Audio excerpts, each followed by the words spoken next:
What's going on, everybody? This is Tyson McGuffin. Welcome to the McGuffin Show. We are on episode 15 here. Going to be chatting about Mother's Day, PPA schedule for 2022, Atlanta tournament coming up next weekend, YouTube channel, camps, coaches tips, and Instructional Nugget.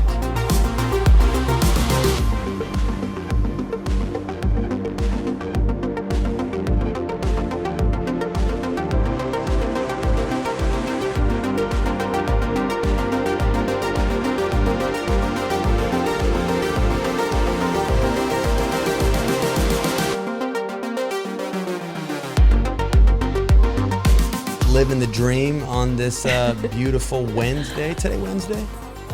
Yeah. Today is Wednesday. We got a 20-week mom over here, you know, so brain's a little prego and Fighting a little cold. a little cold that she got from me. A little foggy. Daddy, I mean, come on. I got the whole damn house sick. Way to go.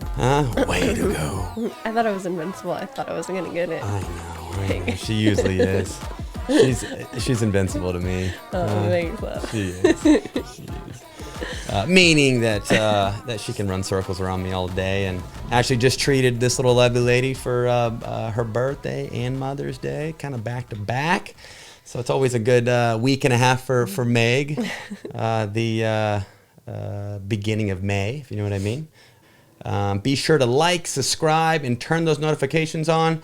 And get your butt subscribed to the McGuffin Pickleball Club. Best podcast, best instructional videos, best content in pickleball all day long. And I couldn't do it without this little honey over here. I'll tell you what.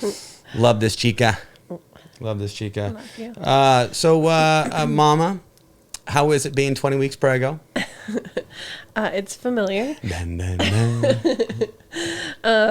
Back to back. So just reliving the dream. Reliving the dream. Coming from the legend. Reliving the dream. You know, no margaritas, not a lot of sleep. But this guy right here has been clean and sober too, making sure I'm a good husband. Hey. I'm not slamming booze in front of her. That's Not gonna lie, nice. when during Banker's pregnancy, Time. I was smashing drinks the whole time. Not gonna lie, but in a moderate fashion with tournaments and training and all that. But I was just drinking at that time, so I'm being a much better husband as of now and not drinking. And not gonna lie, we've been smashing Heineken Zeros. What else? good. What else? I mean, shit. Hey, we've made a really good virgin margarita. Yeah. We figured it out finally. Yeah. It's bomb. It's a lot of work, but it's good. What is It was that good. brand? Come on. Oh, Come on. Oh, I can't think of it. Some organic. Yeah, it's so Mix. bomb. It's so good, bomb. though. It tastes just like a margarita. really good. It does. It's very refreshing. Very refreshing. Anyhow, so yeah, I got sick first, and I just knew that, you know, I kind of had an idea that the whole house may get sick. I probably should have been more selfless, if you know what I mean, and wore a mask and probably locked myself up, but I didn't. But you know, to my credit, we had Sky, we had Banks. There's help needed around the house. So with that being said, I knew that I probably shouldn't be locking myself up, and I should be more so, trying to take care of the family and do stuff around the house and make myself useful. Even though I was low of energy and hawking up, God knows what. But We thought it was allergies at first. yeah, you know, so. that's always like phase one, you know, especially during these times. Yeah, oh yeah. no, I don't have Allergies. COVID. It's nothing but allergies. Okay, I'm not gonna lie. There is a ton of pollen on our deck. Yeah. Rafa's been trying to yeah. pressure wash the deck, Rafa. and he spent about a week No. trying to get that pollen off the deck. Anyhow, the first thing was we thought it was allergies, and then the next morning I woke up and felt like somebody just punched me in the face, or actually like right in my sinuses. So I kind of had an idea that I was definitely sick. But like a good boy, stayed away from the public, stayed at home for a couple days. Marinated in the house. Marinated in the house and got everybody sick. Oh my gosh, probably the biggest heartbreak. Aside from my wife, obviously being pregnant and being sick, was I remember waking up. I usually, let this little chica sleep in over here. So I'm usually up by like 6 or 7. But if Banks is, or actually my favorite part of the morning is getting up, checking on Banks. If she's sleeping, she looks like an angel. But anyhow, I had walked over to her crib. She was up. She was sitting on her butt, looking all cute, but she had green snot coming out of her nose. And I kid you not, my heart like dropped. Yeah, it's her first time getting sick. It's my little precious angel, and I got her sick. I mean, come on, Dad, be better. Be No, better. she's been She's a better trooper. than all of She's a us. trooper. She had one hard day of She's fever. much tougher than all of us. Yeah, no, she bounced back way faster. Crawling around, all smiles, all good to go. No loss of appetite. No, she's like her mother. Anytime I get sick, I'm a complete wussy, and I feel like most times guys get sick, they're usually their wife or their spouse or mom takes care of them. I feel like when females get sick, they just boss their way through it, say screw it and freaking swallow it down. Anyhow, Bankers is more like Meg when she's sick, so I'm very, very happy for that. Still sleeping 12 hours a night. She's still sleeping like an angel 12 hours a night. Anyhow, yeah, woke up, walked over to her crib, and just having a baby girl and having her wrapped around my finger and then seeing green snot out of her nose. Gosh, broke my heart. Anyhow, she was out for like a half a day, and then she was chilling on the couch. She's got snot running down her nose. She's laughing, having a good time, rolling around, making fun noises. So it didn't faze her for all that long. No. Bankers is a machine. Yeah, she's already better, I think. She is. No sniffles, everything's gone. She's ready to go. And then Skyman was sick. Not gonna lie, Sky doesn't like to be sick, and Sky had a little taste of we call it nano syndrome. So grandma or granny. Or Sharon. This applies to all grandmas. Yeah, right. Grandma syndrome. Always say yes. Fill them up with sugar. They can't do any wrong. They can't do any wrong. Anyhow, Sharon's basically putting stuff in Sky's mouth and telling Sky that he's sore. Or I guess... she's asking. Yeah, she's asking Sky if he's sore, or she's asking Sky if she's not, or if he's not feeling good, or she's asking Sky if he doesn't want to go to school. We all know what the answer was. He's all about Nano. So he was following Nano's lead. Hopefully Nano's not going to watch this episode, but we call that the Nano syndrome. And my son Ty has that same syndrome. With my mom comes into town, and I always have to take Ty up to his room and say, hey, you have a huge case of granny syndrome right now. You need to start listening to Dad. I know that Granny says yes to everything, but we own this house. Granny does not own this house, if you know what I mean. So that's always a battle that we kind of have to roll through. Is Granny's coming to the house, trying to take ownership of the house, and we got to put her foot down. And obviously we love their help. Oh, yeah. Right? Yeah, for sure. Love their help. But yeah, and we let it go to a point. But then when we just know this is not going to end when well. it's a tad bit over the top and they're being a little too sensitive, Kids are getting a then little we too tired, or they're getting a little lay the hammer cranky. down. Yeah. We know we got to go back to the old faithful. Old faithful, baby. But anyhow, yeah, I'm starting to feel better. I'm ready to kick ass in Atlanta with Anna Lee. It's going to be super fun. First time playing with Anna Lee and Riley. Had a great result last year at that same tournament, silver in singles, won men's, and I'm not gonna lie, I do not believe I even showed up for mixed. Actually, I showed up. Oh, no, sorry. Mixed was Saturday, and then men's was Sunday. Yeah, it's my fault. So I actually played with Corinne, and we took 6th in mixed, and then on Sunday I played with Rye, and we got a W over Wright and Johns in the finals. So I'm not gonna lie, that felt pretty stinking good. I was thinking of the Newport tournament where Ryan and I won on that Saturday night, and I'm so sorry, Corinne, but I was very, very happy about our result on Saturday, and probably did not play the way that I should have on Sunday because I had a very good result Saturday night, and I'm not gonna lie, I didn't put a whole lot of effort in, and that is my fault. So I'm sorry, Corinne. Anyhow, so yeah, super excited to go to Atlanta. Always a fun place at that Lifetime Fitness. It's a gorgeous club. So pretty. Yeah, it's killer. Yeah, that like green, that greenery and like the trees and stuff like grow over the road in the entrance there as you're driving in. It's killer. Talking about Mother's Day here. So Mother's Day for us, I made sure to take care of all the females in my life. My lovely wife here, mother-in-law, my mom. Got them all some flowers. And then my mom lives in Seattle, so she's about 6 hours away. So I will probably treat her next time she wants to come to Coeur d'Alene. Because I'm not going to lie, she doesn't come to Coeur d'Alene a lot. You know, we always have to go over there. Mom, I hope you're not watching this episode. Okay? Come over. Bash the grannies. Bash the grannies. Like, reverse of Mother's Day.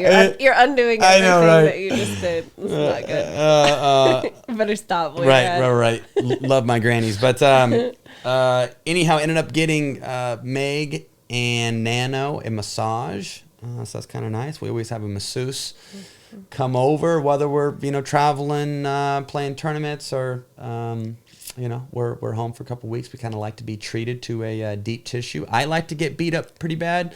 This chick over here is much tougher and can take a much bigger beating than I can. I'm not gonna lie. Get me close to passing out. Right. And I'll feel great the next day. Get her close to passing out. It's intense. Anyhow, I got Meg a 2-hour massage, got Nano a 2-hour, and then I slid in for about an hour. Gotta take care of this 31-year-old body. But it was a beautiful Mother's Day. I want to wish all the mothers out there a special, happy, late Mother's Day, since this episode will be posted a little later. Love all the females in my life. And then Meg's birthday, we had a great time. We ended up dropping Ty-Man off in Central Washington with his mom. And then since we were kind of cruising that direction, there's this cute little town a little north of where I grew up in Lake Chelan, and that town is called Winthrop. It's pretty killer. It's in the Medhow Valley. A fun little cute town. There's like one little road, super outdoorsy. You walk the town every morning, get coffee right in town there. You can go check out the river. And then in the afternoons, we went for a hiked up to some waterfalls, posted that stuff on my stories. Beautiful part of the country. It was Meg's first time going there. I had previously traveled there a bunch with my family kind of growing up. We used to always stay in the same cabin on the river, so I made damn sure. That was like my dad's favorite spot. That was like his, place where he could go and just kind of reset, not worry about anything. And that was his big stress reliever, was getting to go up to Winthrop, taking his kids up there and staying at the River's Edge Resort at that little cabin. So made sure that we got the cabin, and kind of cute. There's like a little private hot tub on the back, river in the back, or I guess river on the back porch there. Very relaxing. We had a great time. Got some hiking in. Bankers was, living the dream as always. Yeah, she loved it. She loved the sound of the river. That river was a little intimidating, not gonna lie. It's a little rapid. When we got there, I was like, oh my goodness. Rushing. Good thing there's like glass patio, and it's definitely an adult river, not a Very small much child so. river. Yeah, it probably doesn't make sense to bring Sky or Ty there because they're going to want to get in the water, and it was pretty rapid. Not for a little while, anyways. Tell, if you don't mind here, Mama, tell the viewers what your impression of Winthrop was. Oh, I loved it. It was very small, which is kind of nice. And it was funny because we're always working, always. So I take my laptop and phones and everything everywhere we go. And the first thing we tried was the Wi-Fi, and not gonna lie, wasn't that great. Wi-Fi was not great. So we kind of had to unplug for a couple days, which was kind of nice. Yeah, right. We watch so much stupid content. It's good to put the freaking phone down. Gosh. No. So it was nice. I don't want to see how much screen time I have every day. Ugh. Yeah, so if I haven't returned your email or call, I'll get back to you. I'll get back to you. Soon.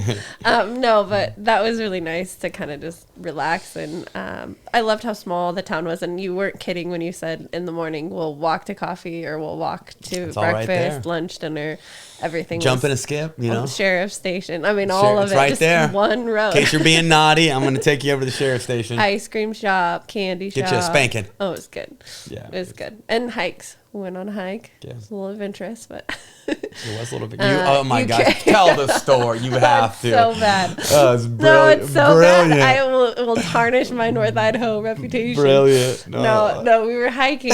Tarnish.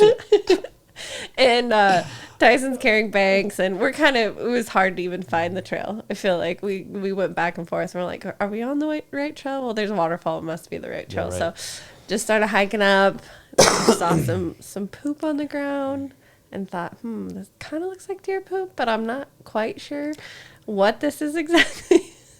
So yeah, I know nothing about I should know gauging better. poop I and should know telling you better. what animal laid that poop out. I wouldn't know. I don't know. It started crossing my mind that it could be a different animal, and we might be careful. And then I realized that they were fresh tracks. So yeah, just that's. But what did you think the animal was? Come on, go ahead. I thought it could have been a little black bear. And she didn't say little to me. She said a freaking black bear. So here I am hiking up this mountain, and I'm like looking behind me, making sure there's no cougars. You know, Banks is on my chest. I'm in like my most athletic stance. We're in the just getting ready to like either dart or making sure I don't like slip on a rock as my angel's strapped to my chest. So anyhow, as we're hiking up, like we keep seeing fresh droplets, and we're like, shit.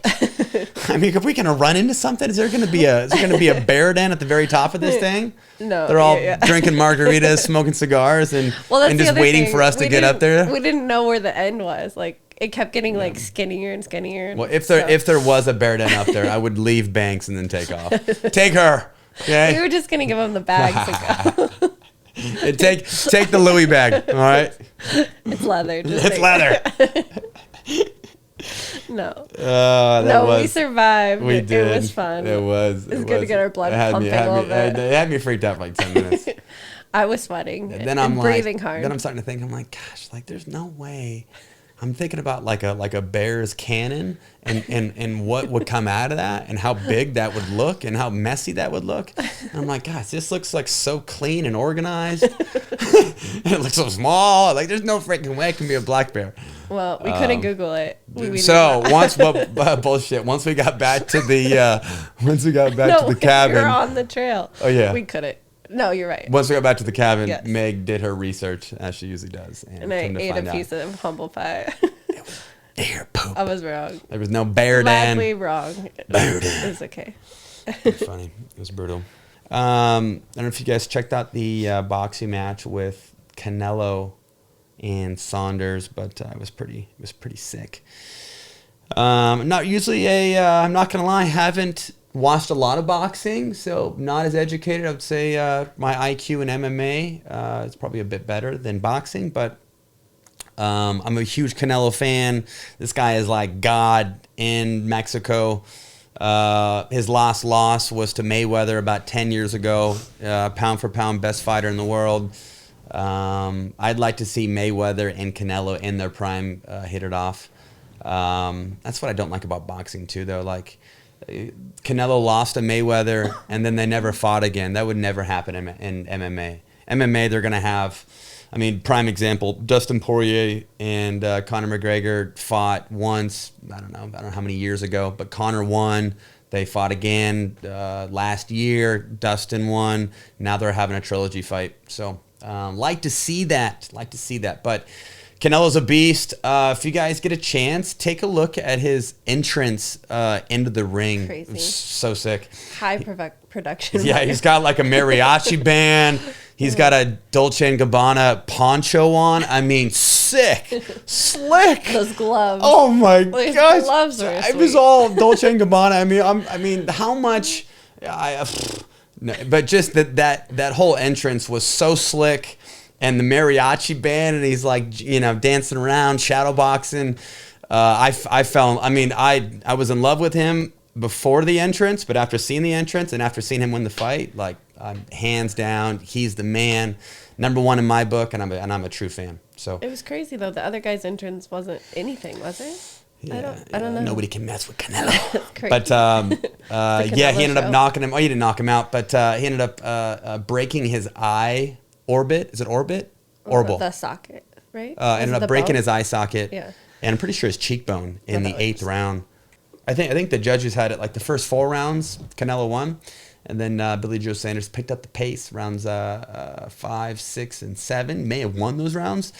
And then he poked the bear, if you know what I mean. And Canelo came out in the 8th round and just slapped that boy around. Slapped him. And anyhow, Billy Joe Sanders was a bad move. He ended up like moving his head down pretty quickly. And as he moved his head down, Canelo for like, I don't know, rounds 4, 5, and 6 and 7, he like kept trying to uppercut Saunders, and he kept missing him. But Canelo's packed with power, and so you could tell that if he landed one of those punches, that it may be good night.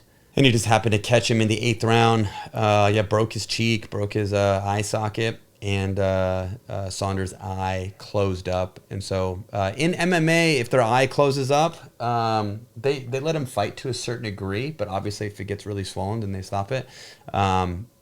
Boxing, I believe Saunders' corner actually called it off. Yeah, his coaches. Yeah, his coaches called it off. But Tyson Fury and Anthony Joshua are going to be fighting sometime this summer, so I'm looking forward to that. But anyhow, it's kind of cool to see Fury in Saunders' corner. They did a bunch of interviews with Fury kind of leading up to the Saunders fight. And then also, too, Fury's old trainer, he's not with him anymore, but his old trainer, I don't know what that guy's name is actually with Saunders right now. Anyhow, sick fight. Canelo won. Kudos to him. Kudos to Saunders too. I mean, he was undefeated. He was like 33-1. I think, he was 33-0, and then obviously after that fight he lost. But and then Canelo is 55-1. It's crazy. These guys are perfect. Don't lose a fight and train their butts off and do everything to a T, just like wrestlers, just like MMA fighters. That's why I have so much respect for combat sports. I mean, you have to love the suffer to actually survive, and you have to love the suffer to actually be successful. It's a different type of breed, if you know what I mean. As you can see, my wife is a little quiet as we're talking about combat sports here. She watches. No. She was getting pretty fired up, and she's kind of grown to like combat sports a little bit since I'm such a junkie every Friday, Saturday watching that stuff, whether it's boxing. I just get a little anxiety. Yeah, I know. I need the person I want to win, and then I get I get screaming, get a little fired bit, up. Yeah. hiding my face. She was all for Canelo. It's kind of like when I watch you. It's like, oh god. Yeah. Hey, can you actually tell the viewers, or just have the viewers listen to kind of some of the things that you tell me on the court? Because I've heard them one too many times. Usually it's like, go. Let's go. I don't know. Battle. I don't know. I tend to be quiet with most of the things I say. That's cute though. She'll get like really excited and be like, go. Until no, I used to be almost silent though when I cheered for you, and then Chris Miller called me out on it, and so get loud for your boy. Get loud for your man. And Banks is used to it. She sleeps through it. This girl over here is my biggest support system. You know, she's the first person I see when I wake up, and the only person I see on the sideline. So pretty cool. She's got to deal with my fiery eyes and all my crazy come-ons as I'm out there suffering and just sweating like a machine. As I'm holding my breath. As I'm holding my breath. As you're holding your breath, right? For sure. Let's go. And I always love to have you in my corner, Mama. So Atlanta tournament coming up. It's at that Lifetime Fitness, beautiful venue, being run by the PPA. It's their first Tier 1 tournament, so kind of cool. Doing things a little differently. I actually love this format, and I think this format should be continued and should be the main format for 2022. If they're gonna showcase it on TV, if it's gonna be more attractive for the non-pickleball eye. If it's going to just look better, showcase better on TV, it would make sense that they go about it with single elimination. They can schedule out the finals.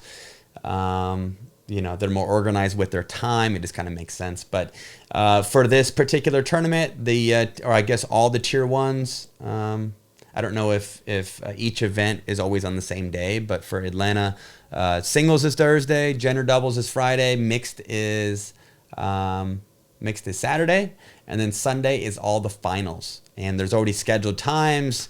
It's scheduled on ESPN3, kind of cool. And the finals is best 3 out of 5. Boom.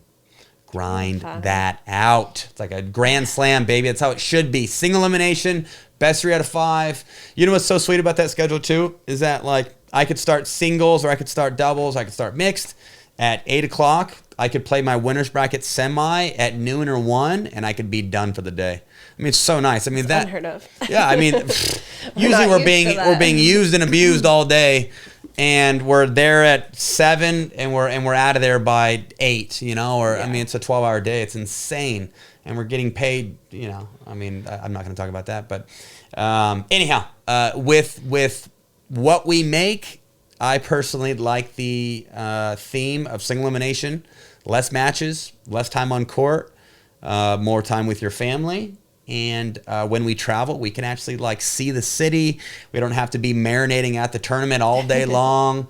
You know, it's tricky, like even things you don't think about, like, you know, scheduling the masseuse or, you know, IV or whatever you got to get done to get ready for the next day. That's true. And so we tell these professionals, like, hey, we don't know what time we're going to finish today. I know, it's silly. You're telling me before you go on the court, hey, text him, tell him we're going to be late or right, whatever, right. you know, so Yeah. that's true. No, we usually always have like a masseuse. I mean, if I'm pretty beat up midday, I'll usually schedule a masseuse. We use an app called Thumbtack. You should totally check it out.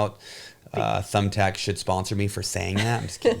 But Thumbtack kind of cool. Well, you have to check the reviews. Yeah, because there's some hanky panky business going on. Hanky panky. Make sure it's professional. Oh, if you're gonna use Thumbtack, it's basically they're usually verified. You can If they're like verified, a little higher price. But it's an app with various services. One of the services just happens to be massages, and you can be in any city. Make sure it finds your location, obviously, and then you can look at all the masseuses kind of in that area by zip code. You can message them on there, all that fun stuff. So we usually use that, but just like what Meg said, prime example. I was at Punta Gorda. It was like the APP Punta Gorda tournament. And, I mean, we finished the final at like 9:30. I had Frenzel, who's a complete boss. He's the best. Yeah, he's this Haitian man who was actually at the U.S. Open, came and watched me. That was so fun. We always use him anytime that we're in, I guess, Southwest Florida. Yeah. Bonita Springs, Punta Gorda, Naples, any of that. He lives in Naples. He'll just kind of travel wherever on that coast. But, we ended up using him that night at like 10 o'clock. Luckily, he came over. He had to drive, like, what is it? Drive an hour or so. Yeah. Anyhow, just crazy stuff like that. So, anyhow, with this new format, I mean, shoot. I think for families traveling, or for anybody who wants to be more efficient with their time, this makes sense. And for anybody watching, I think that's trying to. I mean, we have how many people texting us? How do we watch this match? Or when's it coming on? Or when's it going to be on? Or it's true. So.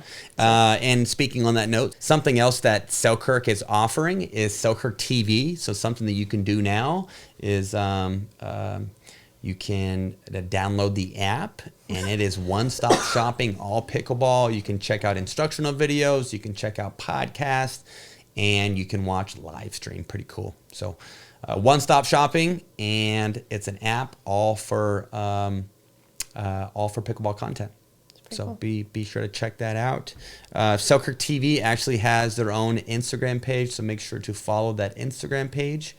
I'm sure Mike and Rob would appreciate that. Yeah, I think it launches the 13th. Launches the 13th. Okay, very cool. Anything else that you could tell us about that, Mama? I know you were in that meeting. The Selkirk TV. Yeah, it's pretty cool.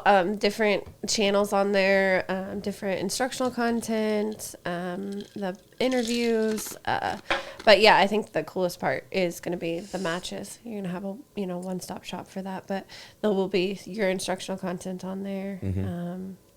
Some of the other cool Selkirk content. But yeah, it'll be good. Yeah, for sure. PPA schedule for 2022 just came out. 20 tournaments.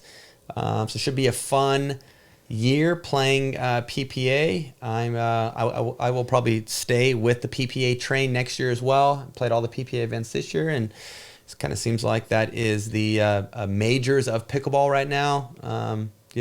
beautiful venues, more prize money. It's being showcased on ESPN3. So I will be sticking with the PPA tour. But if you guys haven't checked out that schedule, you can go to Professional Pickleball Association.com, or you can go to PPA's social media pages and take a look at that schedule for next year. Also, too, another little fun note. We're going to be running anywhere from, let's say, 10 to 12, 10 to 13 PPA camps next year, all kind of tied to that tournament schedule. So just like this year, we're going to be running camps on that Monday, Tuesday after. I will have for sure dates, I would assume by next episode. So I will let you know kind of what's rocking and rolling for camp stuff that pertains to PPA in 2022. Yeah, it's... pickleball is really picking up. It's nutty, kind of the way we work. We try to plan out our schedule for the following year, like by, I don't know, I guess June or July, and kind of have, I would say by the end of July, we'll have 2022, maybe end of August, we'll have 2022 camp schedule, probably 90% finalized. We have some cool stuff coming up for camp. For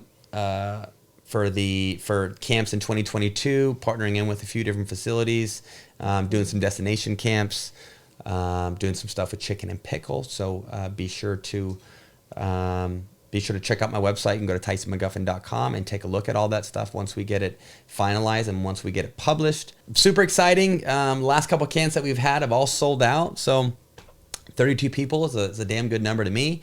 And I'm a huge fan of being able to present with a big group. I kind of like the big group setting, have some fun with that.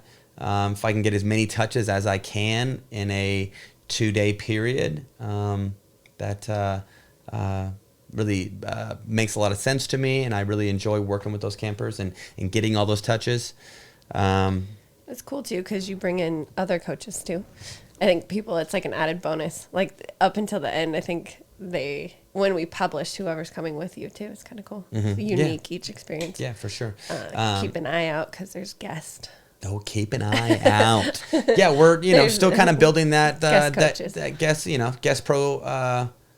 guest pros. As of now, kind of been working with Adam Stone, Kevin McGregor, John Sperling, Kyle McKenzie. Obviously, is my main lead. He's my main guy.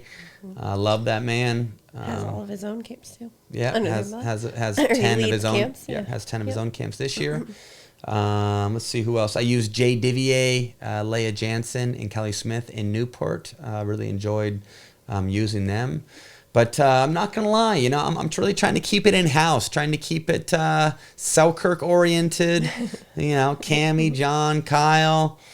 But anyhow, no. If you guys want to check out a camp, like I said, you can check out my website. We have lots more camps coming up this year. A couple more chicken and pickle, a couple of PPA camps, and then we're even going to Los Barriles, Mexico, checking out Baja in November right before Thanksgiving. So if you guys want to take a little destination down to Mexico, check out Meg's Paradise. Meg, if you don't mind, tell the viewers all about Los Barriles. Gosh, this is perfect to have you on here. We're not supposed to talk about it. That's the whole thing. Oh, stop. No, my mom lives down there. Yeah. And that's where we got married. It's a small little fishing town on the Sea of Cortez. It's about a 45-minute drive from the airport. So instead of going south to Cabo, you go north to Los Barriles. Mm-hmm. And it's a quaint little town, not super touristy. That's why it's kind of our best kept secret. It is. The water's small down beautiful.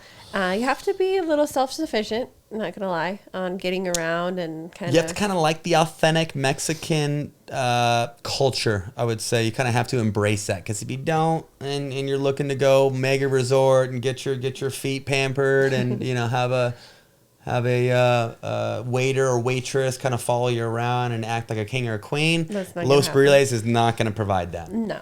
But I would rather. It's so funny. That's not really what I have grown up with or been around. Yeah. And Yeah. so we got to show each other the different sides of Mexico for our wedding, because you took us and we did all inclusive. Yeah, we did bachelorette party at a mega resort in Cabo. That's kind of what I'm used to. That's what I grew up with. Went to Mazatlan with my family. Been to Puerto Vallarta. Been to Cabo a couple times. Cabo's a wild house at night. It's a wild house. Yeah, we treat Cabo like Vegas when I The go down to boys, see my mom. the boys come out in Cabo at night. We'll go to Cabo The for freaks like come out. a day, stay the night, and then we go back. Yeah, So, but no, it was killer. We did mega resort all inclusive. Not gonna lie, lots of booze, lots of cigars, lots of verde salsa. Dumped that on my head. So good. But anyhow, that was Meg's first time kind of doing the mega resort deal. So I thought I'd show her that. And yeah, we had a great time doing that. And then we ended up driving an hour and a half north up to Los Briles. Got the authentic kind of feel there in that small town. Everybody drives The best ATVs. Yep. Bring your pesos, Not though. much infrastructure.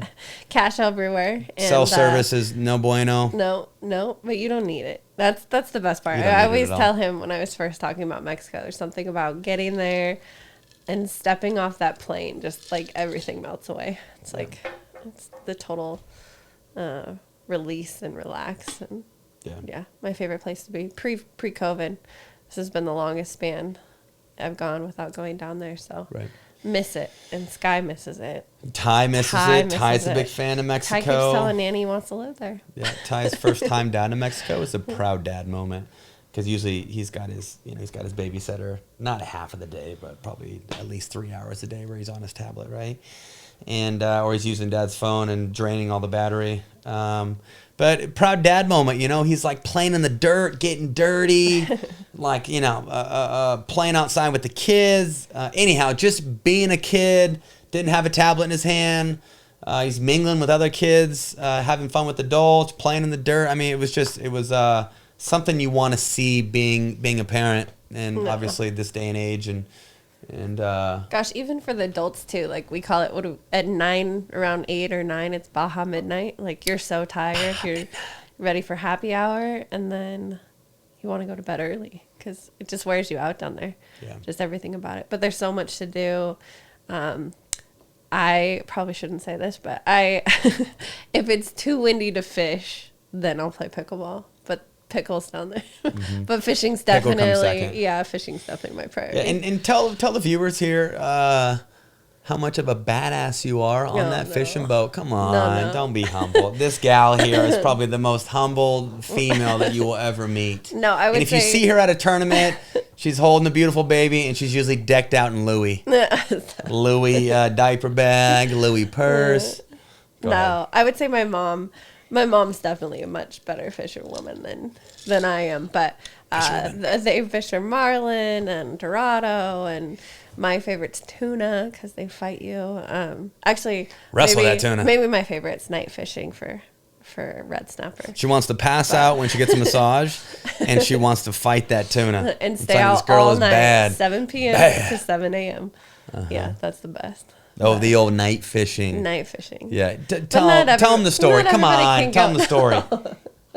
Well, it's not for mainstream fishing. I don't know. I don't care. It's commercial. The commercial fishermen go out in these, I don't even know how big they are, but little blue fiberglass pangas. And they go up at 7 p.m. about when the sun's setting. They'll go out, spend the first half of the night once it's dark, catching their bait. And then the second half of the night, they fish, and everything is done by hand. So you catch your bait by hand, and then you hand line the big red snappers in. So, and you're out there 12 hours, tiny panga, right on the water, no bathroom, no amenities, nothing, but it's the best. But we tried taking some other family members on a bigger boat. What do you have to not to interrupt you? What do you have to do if you have to use the restroom? I don't know. I've never had to. Oh, stop. I haven't. For guys, it's easy. I guess I look the other way and then they go to the bathroom. But I've not had to go. Turn, but chica. Typically on boats there's a bucket. You choose the bucket. But if you plan it right, you don't have to go. I don't know. Drop a heater in the bucket, all right? Get her done. That's too funny. Oh. By the way, if you look below in the description, there's an affiliate link for this cool charger box right here. I'm not going to lie, this sucker is killer. There's an affiliate link to your Amazon store because you actually have an affiliate Amazon page. I don't think many people probably know Can you tell him about that real quick? Since she's done all this work for me. I mean, come on, it's not me. No, you're an actual influencer on Amazon now. So Tyson's created his own page, or I've created it for him. But he's put all the stuff that you use, like that charger box and check out. Different things in the kitchen. Since you spend more time in the kitchen than I do. But yeah, that box is pretty. I am the cook around the house. You are. I'm the cook around the house when there's groceries in the house. Not the clean. But hey. Hey, I'm not always the cleaning. With a great personality comes a messy person. Anyhow, hope you guys liked my clothing line that I kind of debuted at the U.S. Open. I got the hat on here. If you're taking a look at Meg, or actually, Mama, if you don't mind grabbing that little pink hat there, let's show that little puppy off. Show her on. Dun, dun, dun. Boom. Put that thing on real quick, girl. Come on. Even though she spent about 30 minutes doing her hair for this episode. I mean, shit. Thanks. Huh? I can put it on. Well, yeah. You got to take the headphones off, slap the hat on, show it off real quick. Oh, yeah. So we went with the 5-panel hat. Got the TM logo up front. It's got some venting in the side. Went with the pink bill. I think it's pretty fresh. But anyhow, got some tank tops, long sleeves. Rocked the premium shirt as well. The tank tops are the baseline, or the I guess there's 3 different tiers. There's premium, baseline, and then my dual blend, which is just my regular white and black TM shirt.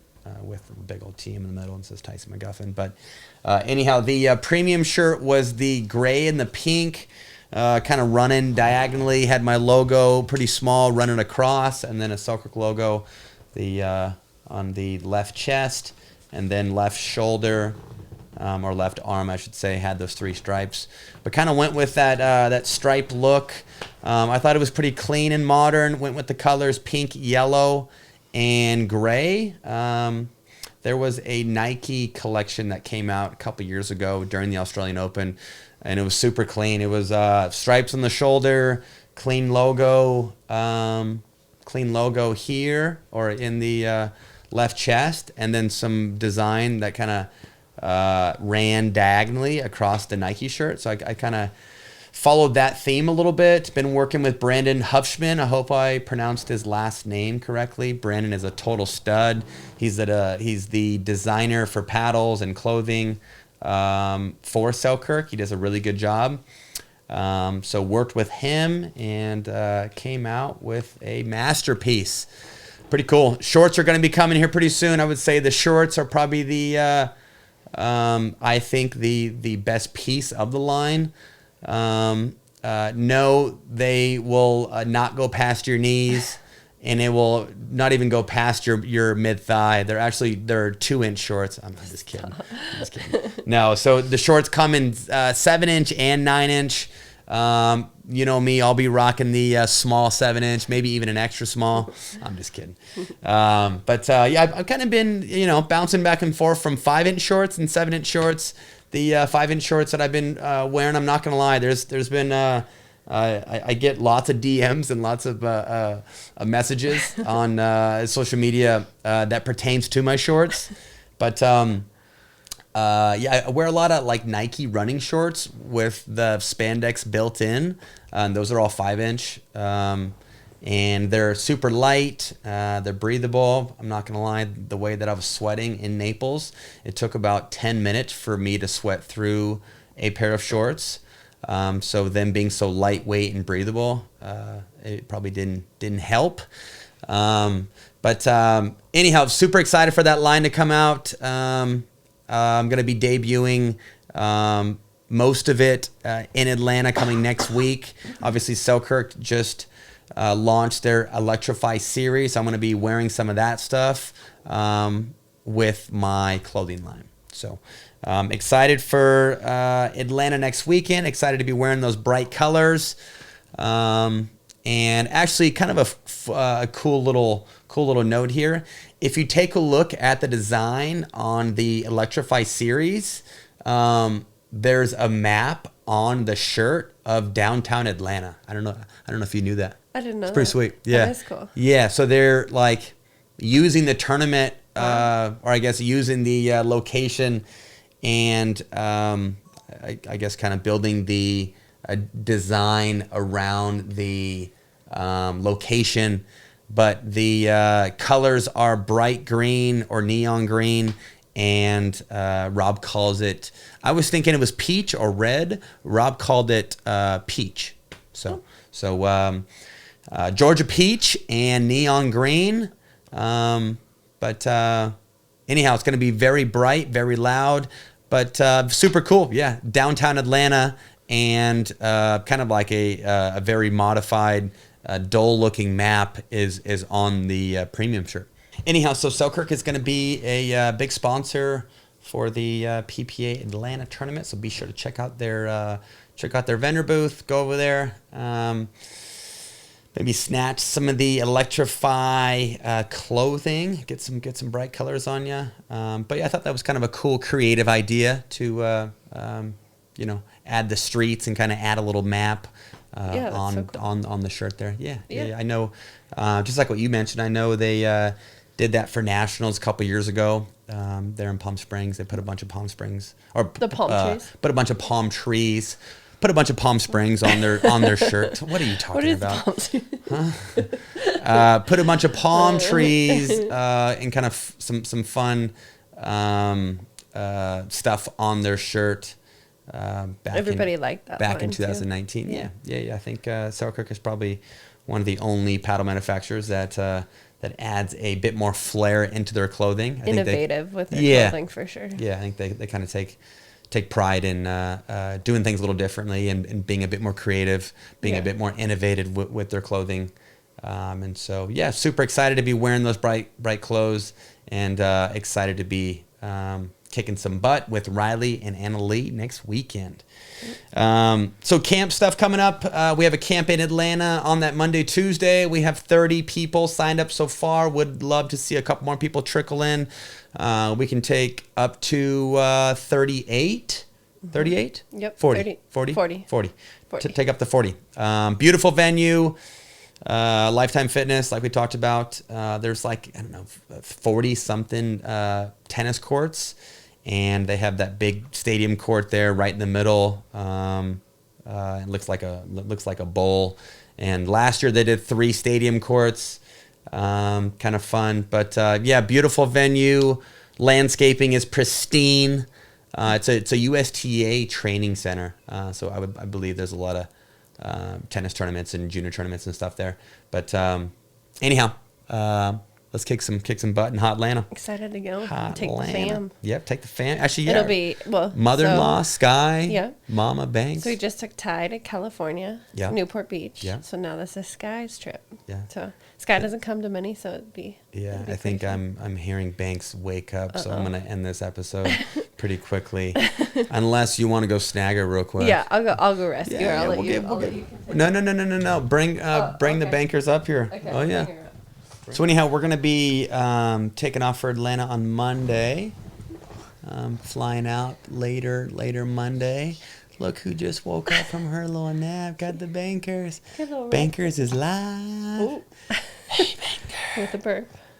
I see you right there. She's got 2 bottom teeth. She's been slobbering a little bit. Just started eating solids. We found out that if we give her carrots, her face breaks out. So we can't be giving her carrots. Yeah, we thought she was just Don't being be doing picky. that. Yeah, I thought she was being picky, but no, she may be allergic. Yeah. Hey, banger. She is just a ham all day long, just stealing daddy's heart. I'm not gonna lie. For about a month and a half, I kind of softened up. Was having a hard time competing. Was having a hard time just really trying to find that inner competitiveness. I kind of felt like I lost it a little bit, And anyhow, over the last month or so, I did some mental visualization before U.S. Open. Tried to put myself, in a very successful place mentally, if you know what I mean, and really tried to find that grit, find that determination, and anyhow was able to find some of my best stuff in Naples. Playing singles and actually playing all events. I played very well. So even though she is sweet, she hasn't fully softened me. Okay, she hasn't fully softened me. Because you need your own headphones. So after Atlanta camp, we're actually rocking and rolling all of June and all of July. So running a camp called the McGuffin Bash in Coeur d'Alene, June 4th through the 6th. Are you the person that isn't very confident with your game? You're not confident under pressure. Maybe you're a little insecure with showing up to rec play. Maybe you have a hard time performing at your best, whether it's rec play or it's tournament play. You should check out Tyson McGuffin Signature PV Camp. We offer a wide range of fundamentals, but I guarantee after either 1 or 2 days at our camps, you will feel much more confident. Whether you're in rec play, whether you're in tournament play, you'll be ready to go out there and kick some butt. And then we're running a Pacific Northwest camp tour. We're hitting Bellingham, Seattle, and then Portland all in 1 week. And then I'm getting geared up for San Clemente PPA. And then in the month of July, we have Coeur d'Alene camp, July 12th and 13th. Oh. And then I'm going to be in Sun Valley, beautiful part of the country. It's in southern Idaho. I don't talk a lot about southern Idaho, and when I do, it's usually not nice. But compared to our southern Idaho, it's pretty flat, pretty dry, pretty deserty, and just not as green and lush and pretty as North Idaho. We get pine trees all over, huge mountains, lakes. There's probably 6 lakes all within like 30-mile radius here in North Idaho. Anyhow, so I'm going to be in Sun Valley, beautiful part of the country, the 15th through the 18th. And then Kyle actually is going to be banging out some camps in June. Kyle's going to be in Hoover, Alabama. Hoover, Alabama. Never been to Hoover. And actually, you know what? I've never actually been to Alabama. He's going to be in Alabama June 1st and 2nd. He's got 10 signups so far. And then he's going to be in Colorado Springs at that new facility. Looks pretty cool. It does look pretty cool, and I wish I could remember the name. Is it Steamboat? Could be Steamboat, but it's in Colorado Springs, brand new. Scott Moore may have something to do with it, but and then after that, he is going to be in Portland, Maine, 28th and 29th of June. Not gonna lie, he's got about 30-something campers right now. So little did I know, Portland, Maine is hot and heavy, and they are dying for some pickleball attention. Yeah. There's high demand in Portland, Maine. Plus, I've heard it's a really beautiful place to go. For sure. Yeah, I not gonna lie, I may put that on my camp schedule next year. But Kyle's teaching at a tennis facility there, and the tennis director said that they can host up to 58 campers. So basically said, hey, you can take the whole facility. And then Kyle in the month of July, let's see here. In the month of July, he's doing Seattle, July 19th and 20th. That is directly after the Seattle tournament. That's still going to go on. And he is in Bend the following Monday, Tuesday, after the Bend tournament, the 23rd, 24th, and 25th, if that goes on. So got some camps coming up. There's only one tournament. There's only one tournament in May. There's one in June, and there's none in July. So I kind of use those 3 months to get some camps in and make myself useful, and obviously get a bit more teaching in since I'm not playing. Also, too, during that time, since I'm not playing as many tournaments, great time to work on my game. Great time to implement new things. Great time just to be creative with trying some different things and working on some new patterns, maybe changing technique. I think if you have a window of 4 to 6 weeks before your next event. Great time to really start going 80-20, 80% drill to 20% play, and be creative with your craft and add some more tools to your toolbox. Or if you are a lower level player, and lower level, I mean 3 out to 4-5, and you had 4 to 6 weeks before your next tournament, I would say come and take a Tyson McGuffin signature PB camp. Yeah. It's a great idea. Get yourself McGuffined. I don't know if you Okay, mentioned. be the best experience of your life. Of your life. Not to get off track. Right, bankers? Yeah. Best experience of your life. The McGuffin party camp that What kind of kicks it off. What about it? That's 3 days. Yeah, if you want to let the viewers know kind of what we have going on. Yeah, kind of broke it up into 3 days. And we're going to run this every year. So next year, I Yeah. want to see 64 people. For sure. All coming to For beautiful sure. North Idaho. But over 3 days, so you have a little more time to enjoy Coeur d'Alene after your camp, right? Your camp day's a little shorter each day. Yep, 8 to noon. And then we have, an 8 to noon. And then they can do...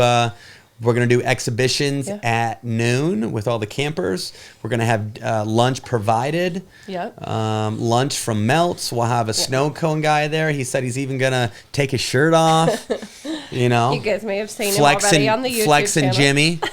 Jimmy. And, and then we're hosting dinner at our house. The first night. We will be doing individual voiceovers with campers bringing their pre-video. We'll have dinner at the house.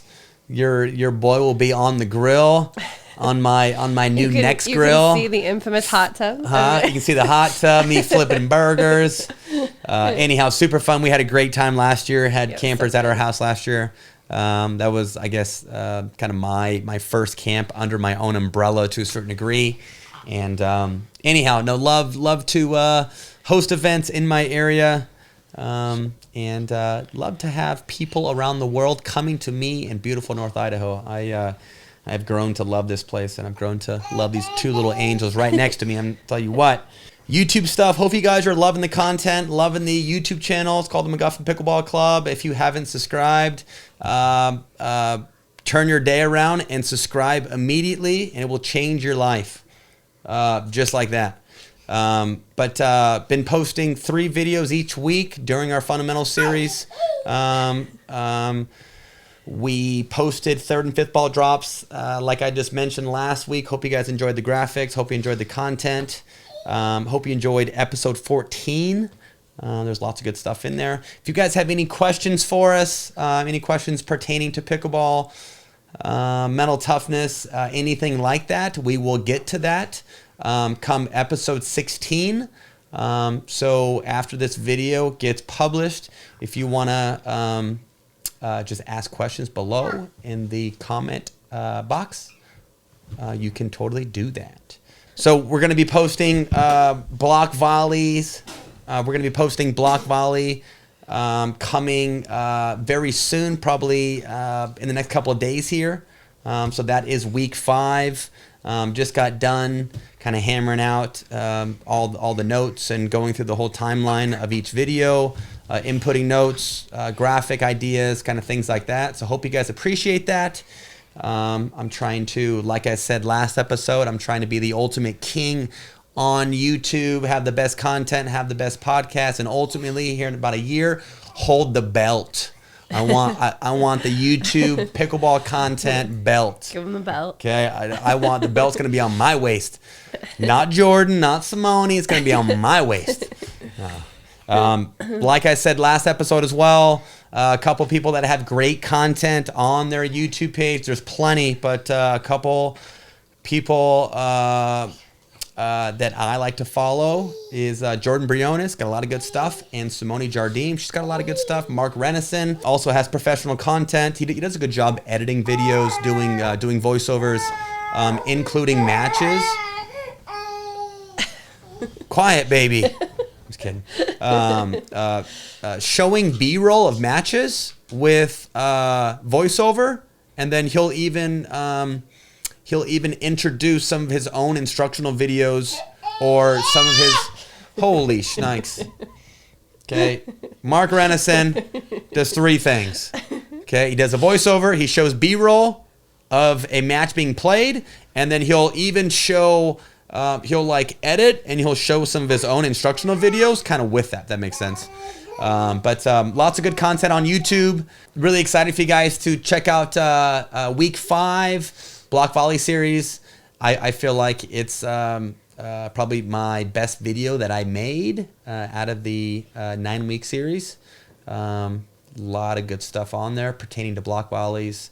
And like I always state, when I do these instructional videos, I like to give you the whole pie, and I like to identify technique, tactics, court position, body mechanics, some mental toughness cues, and then try to differentiate with level-specific drills and games. I think that really hits home and plays a big part. But if you guys are loving the YouTube channel, make sure to comment below. Do know that I respond to 99% of my comments. I take pride into taking care of my fans and responding to my fans. If I don't respond, my wife makes sure to tell my butt to respond. But you're the one responding. But I'm the one responding at all times. And I'm not afraid to go into detail if you ask me questions. So be sure to like, subscribe, turn those notifications on, and follow me on my YouTube channel. Okay, so coaches tips. We've been kind of doing a little segment each week for the last, 2 episodes on coaches tips. So the tip that I have this week is learning the progressions, or I guess using the correct progressions when you're introducing drills. So kind of something I like to do is I like the first progression or the first drill to be stationary, very controlled, no movement. That way you can really focus on the technique and focus on the fundamental. And then second drill, we're still working on the technique, but we're integrating a bit more movement. And then third progression, we are moving a bit more. We are maybe getting a little live play in, but maybe it's half drill, half play. But kind of use that progression where the first drill is stationary. It's all very specific towards the technique. Second drill, you're integrating a little bit of movement. Maybe you're showing how to move. And then third drill, they are integrating movement. They are hopefully at a point where they've semi-mastered the technique, and you can play some stuff out in a very cooperative manner, and then obviously piggyback that with a live situational game. So kind of like using those progressions where, first it's stationary with technique. Second drill is kind of introducing the movement with the technique, and then we're putting it all together in that last progression. I don't know if you knew this, but my lovely wife here is PPR certified. So if you guys want to get a hot lesson from the hottest mama in pickleball, get your butt to Coeur d'Alene. I'll schedule that for you. Oh, thanks. Hey, she's only $500 an hour. That's all she is. That's all she is. Oh, right. Oh yeah. Oh yeah. I'll love helping beginners. Oh, she likes the beginners. Introducing You know why? you to the sport. You know why? Why? Because they're always happy. Oh. They're always happy, baby. I thought you were going to say my technique is Oh, no. But Meg does My have game this is very ugly. specific shot, and it's called the Cobra. And I should tell this story. At Nationals, Oh, have you guys seen no. Dodgeball? Is it So Dodgeball? bad. It's Dodgeball. So Dodgeball. at Nationals, anytime she hit the Cobra, and the Cobra more so was just an inside out backhand. Oh no, inside out forehand. But it should be a backhand off of her left ear, but she's in a full Western grip, kind of like the Newman pancake grip, where she can do all this. And instead of her taking a high backhand volley, she just swipes this puppy over and then slides it down. I call that the anaconda.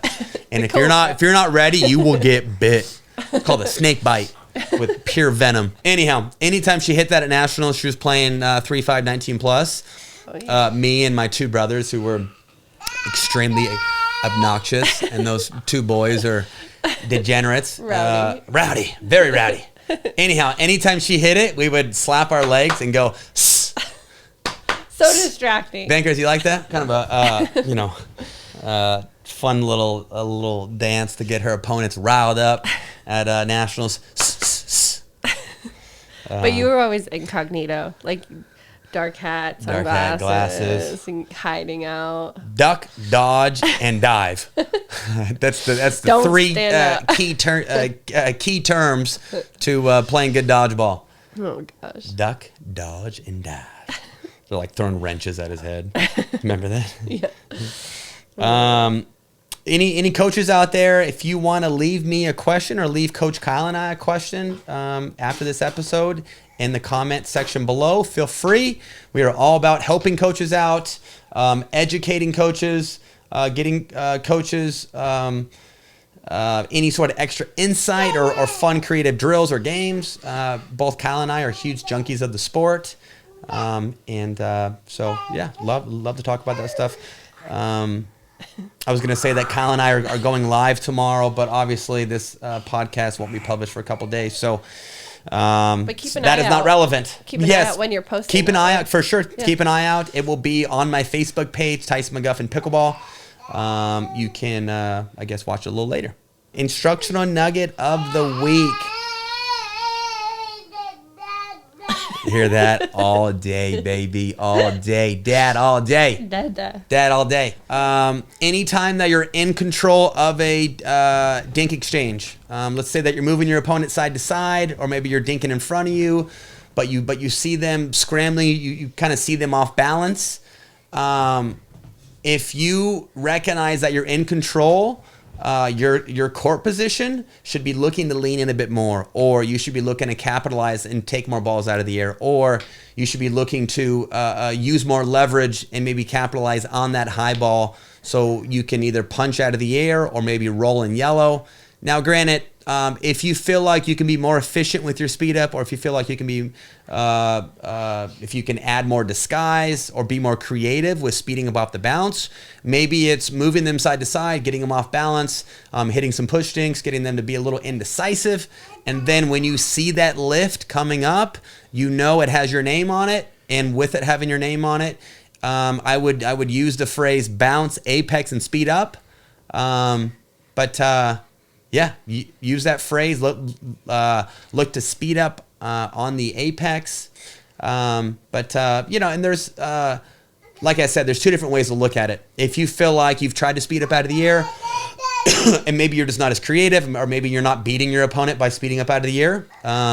And what I mean by that is I mean that you're taking a ball in yellow, not in green, obviously. I mean, it would not make sense that you would take a step back and take a ball in yellow versus leaning in and capitalizing and taking it out of the air in green. Plan A should always be, hey, can I take this ball out of the air? Can I capitalize? Can I be more efficient with my footwork, not have to move as much? Yeah, so, after I've won the dink and exchange, I'm either looking to capitalize and lean in, but if I recognize that maybe I've won more points by speeding up off the bounce, maybe I'm more creative off the bounce, or maybe simply when I've tried to speed up or when I've tried to speed up out of the air in yellow, my opponent saw it coming, and maybe it makes sense then to let more balls bounce, let the ball sit up at the apex, and then look to pick your poison with letting that ball sit on the apex. Bankers, do you have any a lot to say. any things for the viewers here? Tuk Tuk's gonna join us too. Tack. Oh my goodness. So Bankers doesn't have any comments, but she is making some noise over there. Mama, know that I love you. It was great to have you on episode 15. Not as good as Kyle. I'm sorry, guys. Oh, stop. Yeah, so Kyle had some lessons today. He's busy teaching at the playground. He's in high demand. He's in high demand. He is for sure.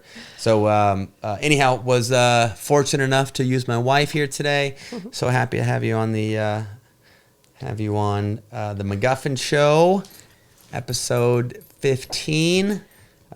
She's been a huge help with all the admin and branding the camp company, branding the YouTube channel, and all the time and effort. So truly appreciate you, love you more than you will ever know. And at the end of the day, I have no idea where I would be without this little honey. Oh, thank you. Love you too. Love you too, Mama. Anyhow, hope you guys enjoyed this episode. I'm going to have this chica on again. We're actually probably going to start our own podcast.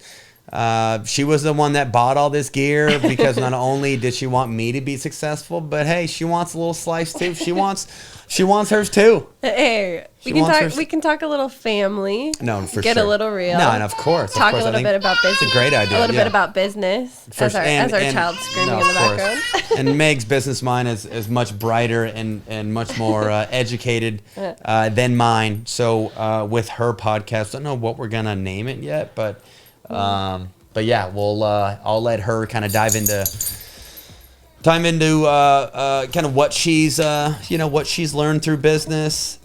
She's got a pretty cool story. Moved out of the house when she was 16, graduated high school when she was 17, bought her own home when she was 18, never went to college, picked everybody's brain that was around her, and surrounded herself with educated people, asked a lot of questions, and kind of found her path through that sort of mentality. Pretty simple. It's being eager and being a hustler, working your butt off, not taking shit from anybody, and buying a business when you're 25 and building that sucker up. Now it's very successful. Meg owns and operates a water bottling business here in Hayden called Clearwater Springs. Best water in the world, and it is refreshing and crispy water. It's good stuff. Good stuff. So like, subscribe, and turn those notifications on for the McGuffin Pickleball Club. My name is Tyson McGuffin. This is Megan McGuffin. This is the McGuffin Show. We'll see you guys later.